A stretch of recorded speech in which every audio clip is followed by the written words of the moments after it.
Hi viewers, welcome back to my channel.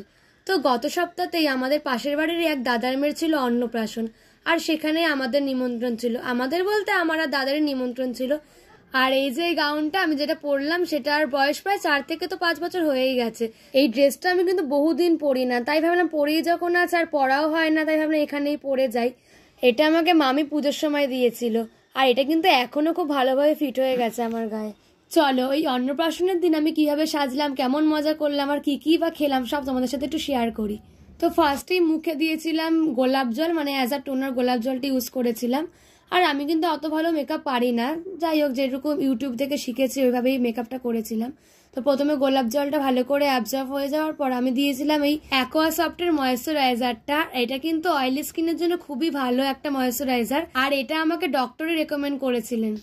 এবারে আমি apply করছি ইনসাইটের এই কনসিলার প্যালেটটার থেকে এই শেডটা, যেটা কিনা আমার এই ব্ল্যাক স্পটগুলোকে একটু কভার আপ করার জন্য। যদিও ফার্স্টে আমার অরেঞ্জ শেডটা দেওয়া উচিত ছিল, তারপর এই শেডটা দিলে ভালো আরো বেশি কভার করা যায়, কিন্তু আমি ভুলে গেছিলাম অরেঞ্জ শেডটা দিতে, তাই আর মুছিনি মেকআপটা, ওটা দিয়ে করে দিয়েছিলাম। তো আমার যেখানে যেখানে ব্ল্যাক স্পট মনে হয়েছে তো ওখানে দিয়ে দিয়েছি এই কনসিলারটা। এবার একটা বিউটি ব্লেন্ডার দিয়ে মেকআপটা বেশ ভালো করে ব্লেন্ড করে নেব। আর এই বিউটি ব্লেন্ডারটা কিন্তু আমি আগে থেকে একটু জলে ভিজিয়ে নিয়েছিলাম, তারপর একটা টাওয়াল দিয়ে মানে এক্সট্রা জলটা ঝেড়ে নিয়ে তারপরে ব্লেন্ড করলাম।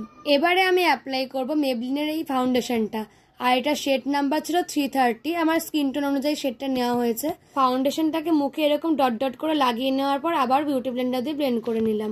আর মেকআপ যত বেশি ব্লেন্ড করা হবে তত কিন্তু ভালো মেকআপটা বসে মুখের মধ্যে।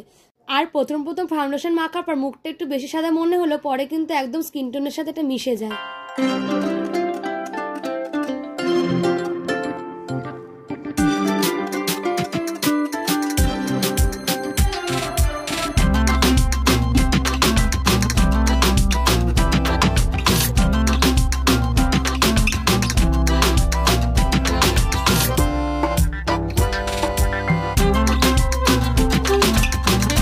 এবারে আমি মাইগ্লামের এই কম্প্যাক্ট পাউডারটা দিয়ে মেকআপটা ভালো করে সেট করে নেব। আর যা গরম পড়েছে মেকআপ তো গলে পড়বেই, তাই এই কম্প্যাক্ট পাউডার দিয়ে যতটা পরিমাণে সেটাকে আটকানো যায়।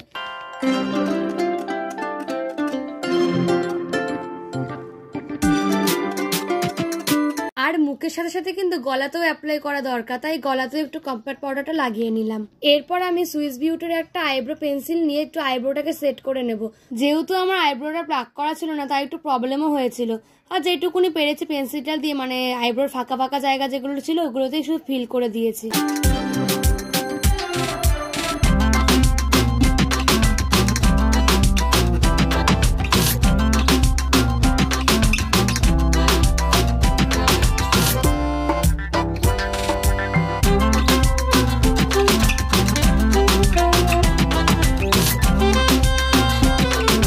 এরপর আমি অ্যাপ্লাই করছি ল্যাকমির এই আইলাইনার।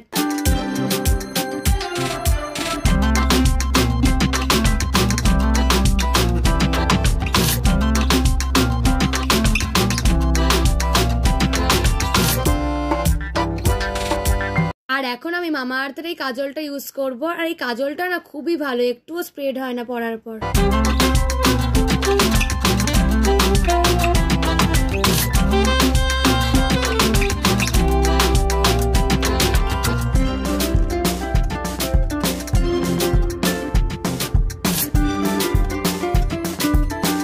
আমি তো মোটামুটি রেডি হয়েই গেছি। এবার যেটা পরতেই হবে লিপস্টিক। তো সুইস বিউটিরই একটা লিপস্টিক পরে নিলাম। এটা শেড নাম্বারটা ঠিক আমার মনে পড়ছে না, তবে একটা ডিপ পিঙ্ক টাইপের শেডটা ছিল। তারপর কানে আমি এই কানেরটা পরলাম অক্সিডাইজারই, আর এটা আমাকে মা কিনে দিয়েছিল মেলা থেকে। আর হাতেও পরেছিলাম একটা ব্যাঙ্গেলস।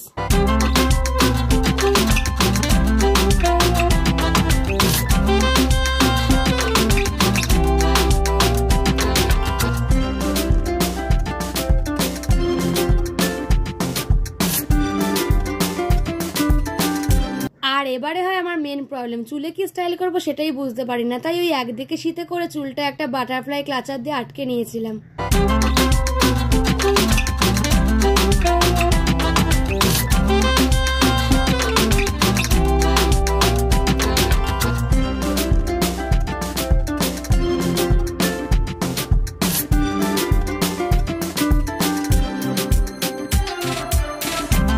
ব্যাস আমি পুরো রেডি হয়ে গেছি। আর এটা ছিল আমার ফাইনাল লুক।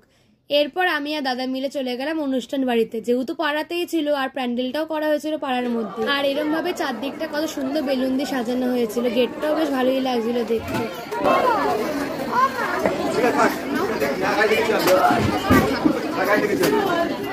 আর এখানে দেখো কি সুন্দর ফটোটা কোলাজ করা হয়েছে, মানে পুচকিটার সাথে ওর বাবা মা দাদু দিদা সবার ফটো এখানে ছিল। আর এরই ফাঁকে আমার একটা স্টুডেন্ট আর ফ্রেন্ডের সাথে দেখা হয়ে গেছিল, তো ওদের সাথে কয়েকটা ফটো আর ভিডিও তোলার পর পুচকিটাকে কোলে নিলাম।